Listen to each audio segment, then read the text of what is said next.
Assalamualaikum warahmatullahi wabarakatuh.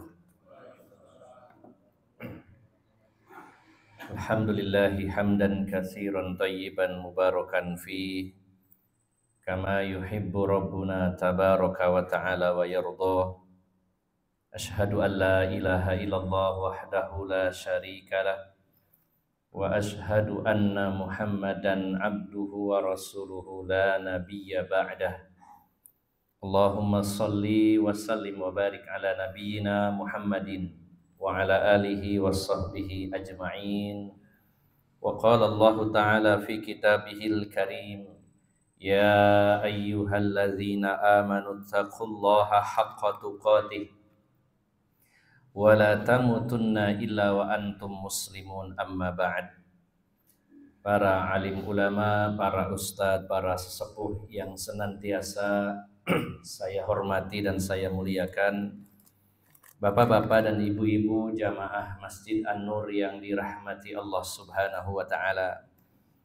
Alhamdulillah, pada pagi hari ini kita kembali menunaikan salah satu perintah Allah Subhanahu wa ta'ala, melaksanakan sholat subuh secara berjamaah. Dilanjutkan kita meluangkan sedikit dari umur kita dan sedikit dari waktu yang Allah berikan kepada kita untuk bersama-sama mengupgrade keilmuan kita tentang Islam dan bersama-sama untuk terus berupaya istiqomah di atas jalan Allah Subhanahu wa ta'ala. Semoga Allah senantiasa mengokohkan dan meneguhkan kita di jalannya, kita tetap berada di atas Islam dan iman hingga ajal mendatangi kita semuanya. Bapak Ibu yang dimuliakan Allah Subhanahu wa ta'ala, kita akan melanjutkan kajian kitab Ad-Da'u wad-Dawa. Pada pertemuan yang terakhir kita sudah membahas tentang pintu ketiga dari maksiat itu, yaitu al-lafazat, yaitu melalui ucapan-ucapan yang kita lontarkan. Pintu pertama adalah an-nazarat, yaitu melalui pandangan mata. Kemudian yang kedua adalah al-khatarat, yaitu bisikan-bisikan jiwa. Kemudian yang ketiga yaitu al-lafazat, melalui lafad-lafad, maksudnya melalui ucapan-ucapan kita. Dan yang terakhir, yang keempat, ini dibahas oleh beliau cukup singkat ya, hanya beberapa baris, yaitu al-khutuwat, yaitu langkah-langkah kaki kita.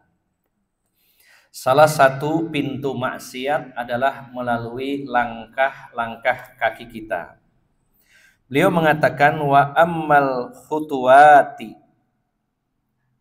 khutuwatu fahafidhaha bi an la yanqila qadamuhu illa fima yarju sawabuhu indallahi ta'ala. Fa illam yakun fi khotohu mazidu sawabi fal qu'udu anha khairun lahu. Adapun langkah-langkah kaki kita, maka menjaganya adalah dengan tidak melangkahkan kedua telapak kaki kita kecuali pada sesuatu yang diharapkan ada pahala dari sisi Allah Subhanahu wa ta'ala. Jadi Bapak Ibu jamaah sekalian, beliau mengatakan bahwa menjaga langkah kaki adalah dengan tidak melangkahkan kaki kita kecuali pada perkara-perkara yang diharapkan ada pahala di sana.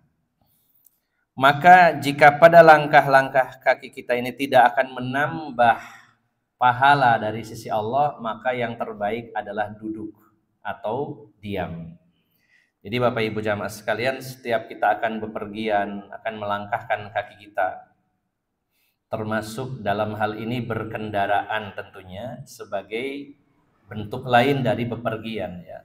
Karena dipahami bahwa langkah kaki bisa saja tidak digerakkan ya. Kaki kita diam tapi kita di atas kendaraan, maka ini dihukumi sama, yaitu berpindah tempat ya. Maka Bapak Ibu jamaah sekalian, setiap kita akan melangkahkan kaki kita, baik dengan jalan kaki, bersepeda, naik sepeda motor, atau mungkin naik mobil, kereta api, bis, dan transportasi atau alat transportasi lainnya, maka ini adalah sama, yaitu berpindah dari satu tempat ke tempat yang lainnya. Jika diharapkan akan ada pahala yang didapatkan dari langkah kaki kita, maka kita lakukan. Namun jika tidak ada, maka kita lebih baik diam dan duduk di rumah. Adapun perkara-perkara yang mubah, beliau mengatakan, adapun perkara-perkara yang mubah boleh dilakukan ataupun tidak, maka ketika perkara mubah itu diniatkan ibadah, maka bernilai ibadah. Sebagaimana kaidah umum yang menyatakan bahwa al-adatu takunul ibadatu bin niyatis salihah. Adat, kebiasaan sehari-hari, perkara-perkara yang mubah akan menjadi bernilai ibadah dengan niat yang baik, dengan niat ibadah kepada Allah Subhanahu wa taala. Kita berjalan kaki ke pasar atau berjalan kaki menuju warung makan, pada asalnya adalah mubah, boleh berangkat, boleh tidak. Namun jika niatnya adalah kita mau makan dalam rangka supaya badan kita kuat dan sehat sehingga kita bisa beribadah, maka langkah kaki kita menjadi berpahala. Bapak Ibu jamaah sekalian yang dimuliakan Allah Subhanahu wa taala, langkah kaki dan juga lisan kita, penjagaannya digandengkan oleh Allah Subhanahu wa taala, di antaranya dalam surat Al-Furqan ayat 63. Di antara tanda-tanda ibadur rahman, hamba-hamba Allah yang maha pengasih, Allah menyatakan wa ibadur rahmanil ladzina yamshuna 'alal ardi hauna wa idza khatabahumul jahiluna qalu salama. Dan hamba-hamba Allah yang maha pengasih lagi maha penyayang itu adalah mereka yang berjalan di atas muka bumi ini dalam keadaan hauna, yaitu dalam keadaan tidak menyombongkan diri di hadapan manusia. Dan ketika mereka berbicara kepada orang-orang yang jahil, mereka mengatakan salama, ucapan-ucapan selamat. Artinya Bapak Ibu jamaah sekalian, orang-orang yang termasuk ibadur rahman, hamba-hamba Allah yang maha pengasih itu, jika berjalan kaki tidak dalam keadaan angkuh, dalam kondisi merendahkan diri atau merendahkan hati. Kemudian jika mereka berbicara kepada orang-orang yang tidak paham, orang-orang yang bodoh dalam urusan agama ini, mereka mengucapkan ucapan-ucapan yang baik, namanya juga orang tidak paham. Maka ini adalah sebuah akhlak yang mulia. Ketika berjumpa dengan orang-orang yang tidak paham agama ini, ucapkanlah yang baik-baik kepada mereka, sehingga mudah-mudahan diharapkan hati mereka melunak dan mereka menjadi orang-orang yang paham dalam urusan agama ini. Ini yang dijelaskan oleh beliau dalam poin ini, bahwa langkah kaki kita ini tergantung siapa yang melangkahkannya. Jika dilangkahkan untuk menuju maksiat, maka langkah kaki itu adalah berdosa, dan jika untuk ibadah kepada Allah atau perkara yang mubah yang diniatkan ibadah, maka bernilai ibadah. Kemudian Bapak Ibu jamaah sekalian, berikutnya ada pembahasan tentang zina yang saya lompati, namun ada poin berikutnya yang sangat penting, ini sangat urgent.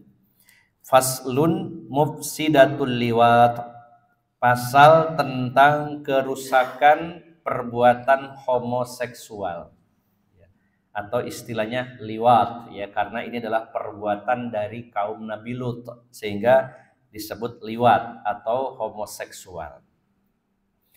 Walamma kanat mufsidatul liwati min a'zamil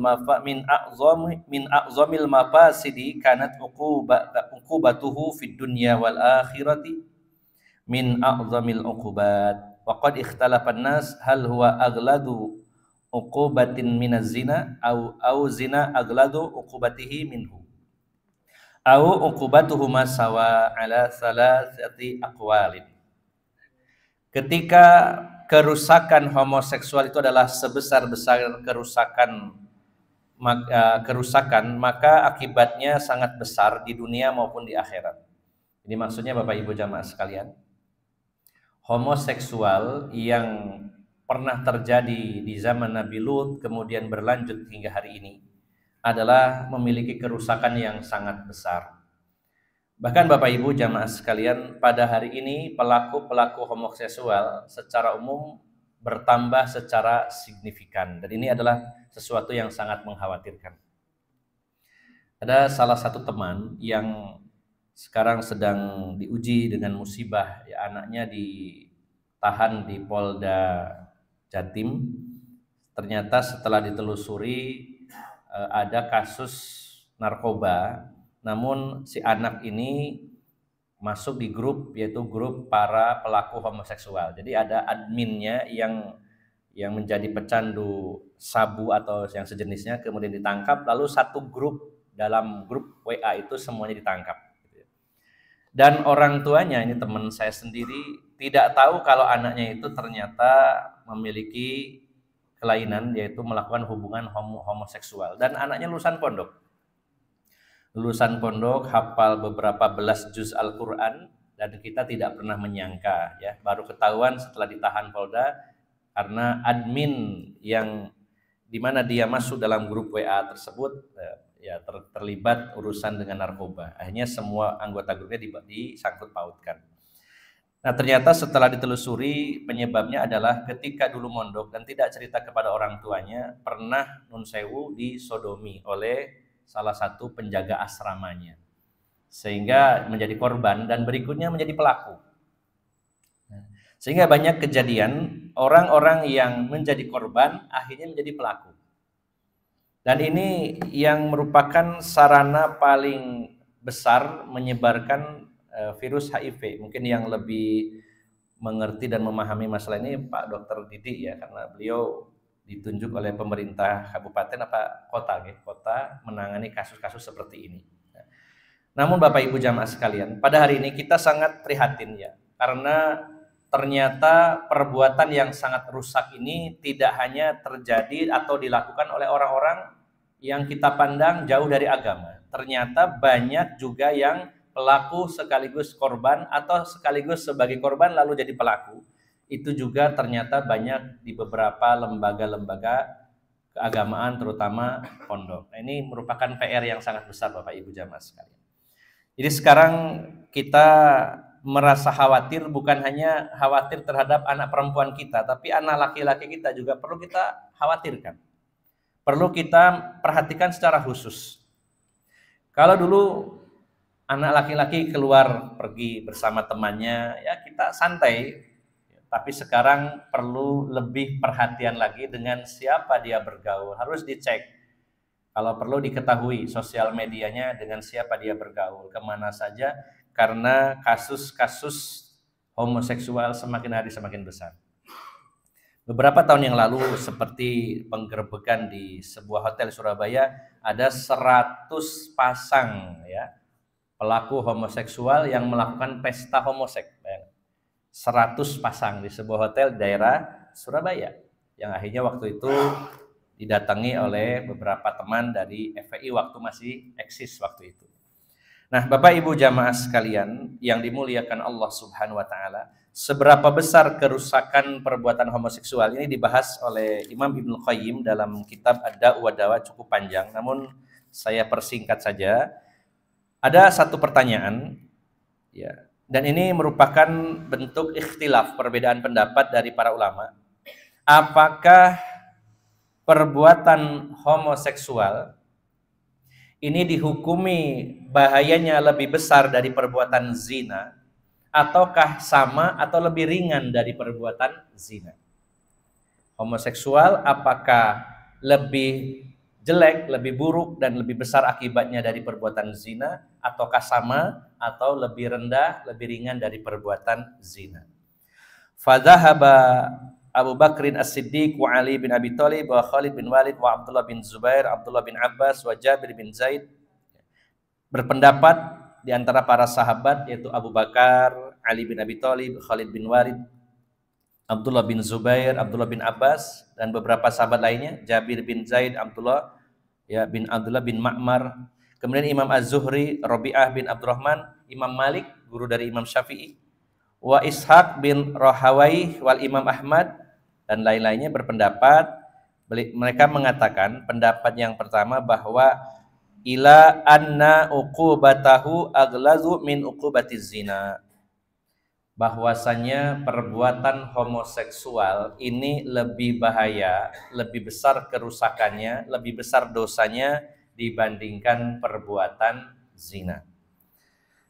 Sedangkan pendapat yang kedua diantaranya Atha bin Abi Rabah, Imam Hasan Basri, Sa'id bin Al-Musayyib, Ibrahim An-Nakhai, Qatadah, Auza'i, Imam Syafi'i berpendapat bahwa hukumannya dan dampak buruknya sama persis seperti perbuatan zina.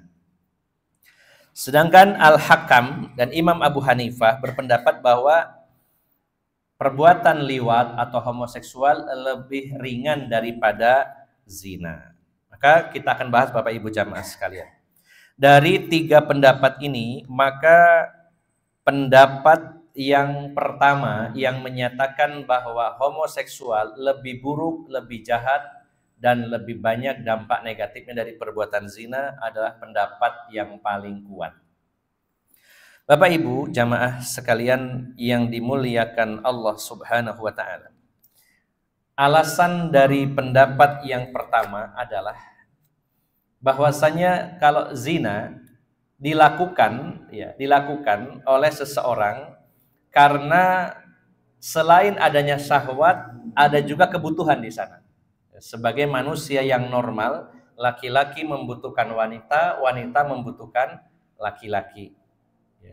Dan adanya syahwat kepada lawan jenis salah satu cara Allah agar manusia eksis di muka bumi ini. Karena adanya syahwat itulah sehingga manusia menikah, berhubungan suami istri, kemudian ada keturunan untuk mempertahankan keberadaan makhluk hidup.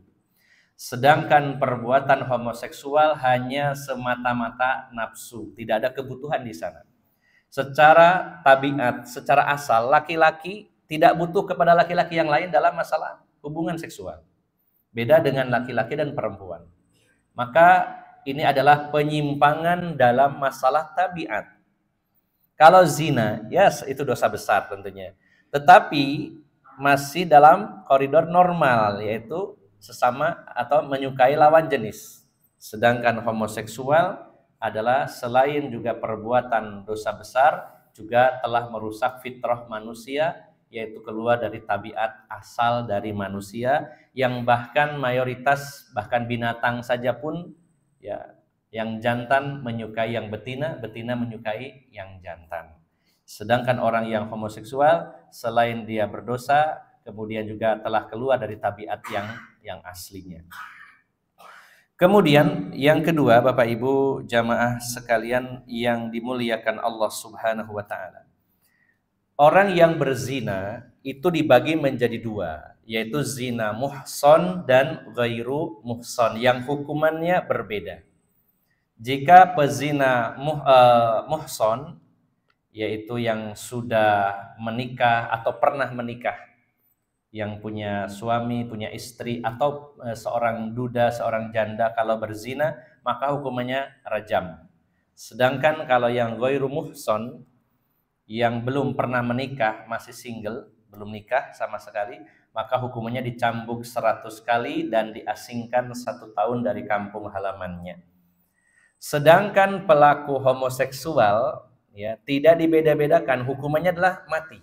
Sebagaimana Rasulullah SAW bersabda, idza wajadtumuhu atau idza wajadtumuhum, ya, jika kalian mendapati mereka, ya, yaitu man amila amala qaumi lutin faqtulul fa'ila wal maf'ulu bih. Faqtulul fa'ila wal maf'ula bih. Jika kamu menemukan atau berjumpa dengan orang yang melakukan amalan atau perbuatan kaumnya Nabi Lut, maka bunuhlah sebagai fa'il, yaitu pelakunya, maksudnya yang memposisikan sebagai laki-lakinya, wal maf'ula bih, dan yang memposisikan sebagai wanitanya.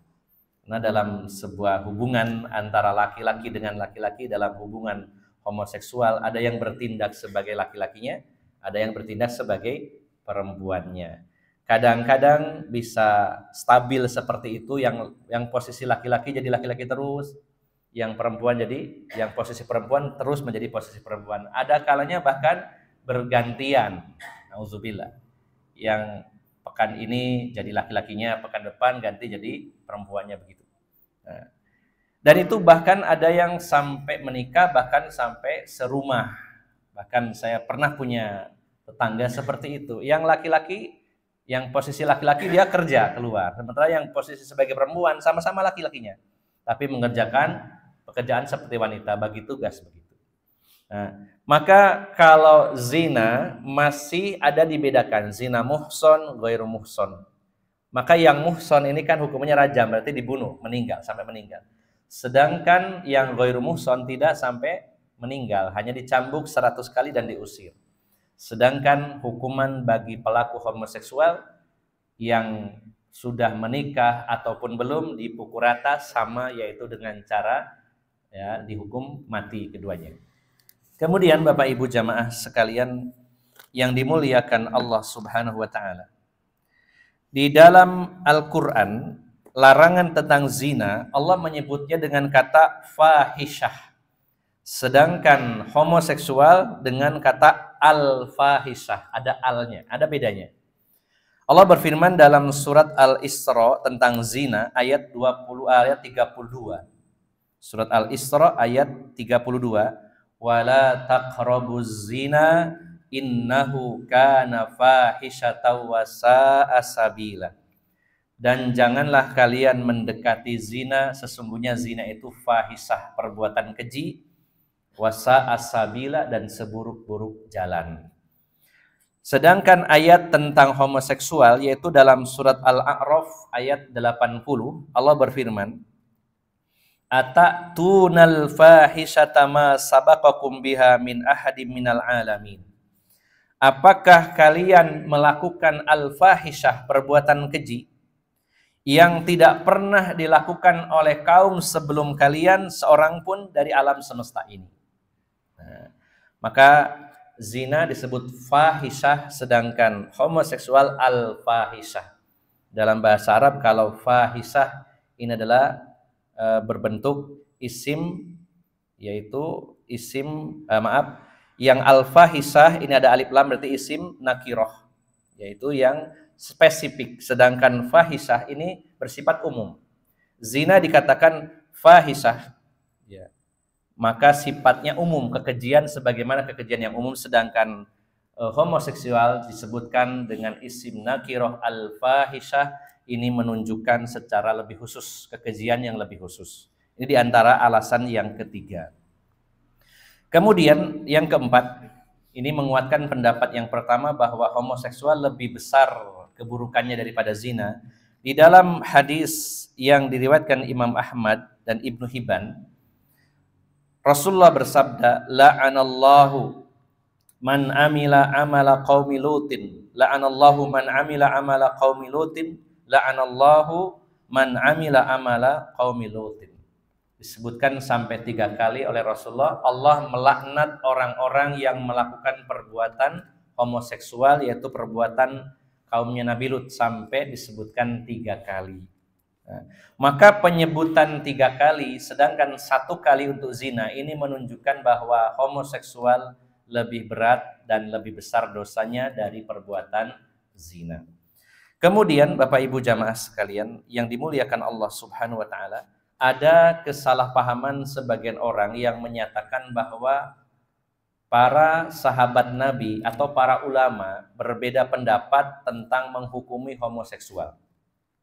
Padahal yang benar Bapak Ibu jamaah sekalian, bahwa para ulama seluruhnya mulai dari zaman sahabat sampai hari ini ijma, sepakat akan keharamannya Namun perbedaan pendapat itu adalah dalam praktek pemberian hukumannya. Bukan perbedaan antara ini haram, ini tidak. Tapi perbedaan pendapat ulama adalah bagaimana hukuman yang diberikan kepada pelaku homoseksual. Nah, yang pasti sepakat harus dibunuh, hukuman mati. Hanya saja perbedaannya dengan cara apa hukumannya. Ini perbedaannya di sana. Tidak ada perselisihan ulama tentang hukuman mati bagi pelaku homoseksual jika diterapkan aturan-aturan Islam. Hanya yang terjadi perbedaan adalah tentang cara hukum matinya seperti apa. Ada satu kasus di zaman para sahabat Nabi, yaitu di zaman Khalifah Abu Bakar As-Siddiq. Ketika sahabat Khalid bin Walid mengirimkan surat kepada Khalifah Abu Bakar bahwa di satu kampung dia menemukan pelaku hubungan homoseksual. Setelah ditangkap, kemudian Khalid bin Walid masih bingung harus dihukum atau dibunuh dengan cara apa. Maka beliau mengirim surat kepada Khalifah Abu Bakar As-Siddiq. Maka Khalifah Abu Bakar As-Siddiq pun akhirnya bermusyawarah dengan para sahabat sehingga diambil satu keputusan, yaitu pendapatnya Ali bin Abi Thalib dengan cara dihukum bakar, yaitu dibakar. Ini yang dilakukan oleh Khalifah Abu Bakar. Kenapa di sini disebutkan ada perbedaan pendapat cara menghukum matinya? Karena hukuman bagi homoseksual berbeda dengan zina. Zina sudah jelas ada hadnya, ada had atau hukuman yang dijelaskan dalam Al-Quran, dalam hadis. Yang muhson dirajam, yang ghairu muhson dicambuk dan diasingkan 1 tahun. Sedangkan hukuman bagi pelaku homoseksual hanya disebutkan dalam hadis, dibunuh saja, sedangkan tidak dirinci dengan cara apa dihukumnya. Maka para ulama memasukkan pelaku hubungan homoseksual ya bukan pada ranah hudud tapi takzir, yaitu hukuman berdasarkan kebijakan pemerintah Islam, terserah mau diapakan. Sebagaimana hukuman orang yang berpacaran, berzina ada hukumannya jelas, tapi kalau pacaran, penyimpangan yang ada hukumannya diputuskan oleh pemerintah Islam, terserah mau dihukum apa. Termasuk pemakan bangkai, pemakan darah, ada takzirnya ketika hukum Islam ditegakkan. Nah, begitu pula pelaku homoseksual, maka Khalifah Abu Bakar bermusyawarah dengan para sahabat, maka sahabat Ali menyarankan hukumannya adalah dengan cara dibakar sampai mati. Kemudian waqala Abdullah bin Abbas, berkata Abdullah bin Abbas, yanduru a'la bina'a fil qaryati fayurmi al-liwat minha. Ya, kata Ibnu Abbas, kalian cari di kampung kalian bangunan yang paling tinggi, lalu lemparkan dia dari ketinggian sampai meninggal dunia. Ada sebagian negara Islam hari ini yang memilih pendapatnya Abdullah bin Abbas, pelaku homoseksual kalau ketangkep dan ada bukti-bukti, ada saksi-saksi memang nyata melakukannya, maka dihukum mati dengan cara dilemparkan dari tempat yang tinggi, dari gedung, misalkan dari menara atau dari gunung yang sangat tinggi, dijatuhkan ke bawah. Dan dalam posisi yaitu kepalanya di bawah dan kakinya di atas. Maka Bapak Ibu jamaah sekalian yang dimuliakan Allah Subhanahu wa taala, mungkin sebagian orang akan mengesankan bahwa ini adalah hukuman yang sangat sadis. Namun sejatinya perbuatan homoseksual ini yang sangat mengerikan. Jika tidak ada hukuman yang berat kepada pelaku-pelakunya, maka susah untuk berhenti dan jera. Dan itu akan semakin besar, semakin luas. Karena seperti yang saya sampaikan tadi, mayoritas ketika ada yang jadi korban, selanjutnya akan jadi pelaku dan itu terus berantai. Dan di sanalah terjadinya banyak sekali kerusakan. Berapa banyak rumah tangga hancur gara-gara adanya homoseksual ini.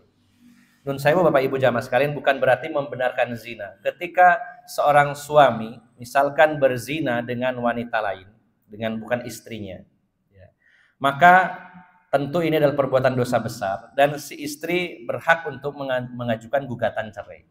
Namun seandainya si istri ini memaafkan dan masih menerimanya sebagai suami, maka akan berlanjut rumah tangga itu. Tapi kalau suaminya homoseksual, dia sudah tidak doyan lagi dengan istrinya. Bagaimana akan melanjutkan rumah tangga ini. Dia tidak tertarik dengan perempuan, tapi tertariknya dengan laki-laki. Sulit sekali untuk melanjutkan rumah tangga yang seperti ini, sehingga banyak rumah tangga yang hancur gara-gara perbuatan homoseksual ini. Di sisi lain tentunya penyebaran penyakit AIDS dari virus HIV ini paling banyak disebabkan bukan semata-mata dari zina. Ada keterlibatan dari zina, tapi persentasinya wallahualam, mungkin dokter Didi yang lebih tahu. Namun yang saya dapatkan bahwa AIDS ini semakin meluas dengan sebab homoseksual. Ini adalah kerusakan yang sangat besar. Maka Bapak Ibu jamaah sekalian yang dimuliakan Allah Subhanahu wa taala, kesimpulannya bahwa pendapat yang pertama yang menyatakan homoseksual lebih bahaya daripada zina lebih kuat dengan alasan yang saya sebutkan tadi di antaranya. Maka mari kita benar-benar waspada dan hati-hati, terlebih kepada generasi muda kita, anak-anak laki-laki kita harus mendapat perhatian khusus. Jangan menganggap bahwa anak laki-laki bisa membawa diri. Pada hari ini perlu mendapatkan perhatian yang ekstra, terutama ketika usia SD, SMP. Tanamkan tentang kebenaran, tanamkan tentang bahaya homoseksual ini. Dan kalau perlu memang perlu diajari bahwa kalau ada nanti di tempat di mana saja, termasuk di pondok, ada laki-laki yang mendekati kamu dan di atas batas kenormalan, memegang-megang dan sebagainya, sebaiknya kita ajarin, mending dipukul saja, ya, dikerasin, diajarkan dengan keras saja. Karena kalau ditoleransi dan bersikap lunak akan terus seperti itu. Nah, maka Bapak Ibu jamaah sekalian, ini juga merupakan PR bersama kita agar kerusakan di tengah-tengah masyarakat kita bisa kita hilangkan, setidaknya tidak semakin membesar. Mari kita berjuang bersama untuk menegakkan kebenaran di atas muka bumi ini, dan kita berupaya secara maksimal jangan mentolerir dan jangan mendiamkan setiap kemungkaran yang ada di tengah masyarakat kita, khususnya kemungkaran yang berbentuk perbuatan homoseksual. Setidaknya ada tindakan bersama untuk menghilangkan perbuatan yang sangat keji ini. Mudah-mudahan Allah Subhanahu wa taala menjaga diri kita, keluarga kita, anak-anak kita, dan masyarakat kita dari perbuatan-perbuatan keji, termasuk perbuatan homoseksual. Demikian, semoga bermanfaat. Mohon maaf atas segala kekurangan. Aqulu qawli hadza wa astaghfirullah li wa lakum wa akhiru da'wana anil hamdulillahi rabbil alamin. Subhanakallahumma wa bihamdika asyhadu an la ilaha illa anta astaghfiruka wa atubu ilaik. Assalamualaikum warahmatullahi wabarakatuh.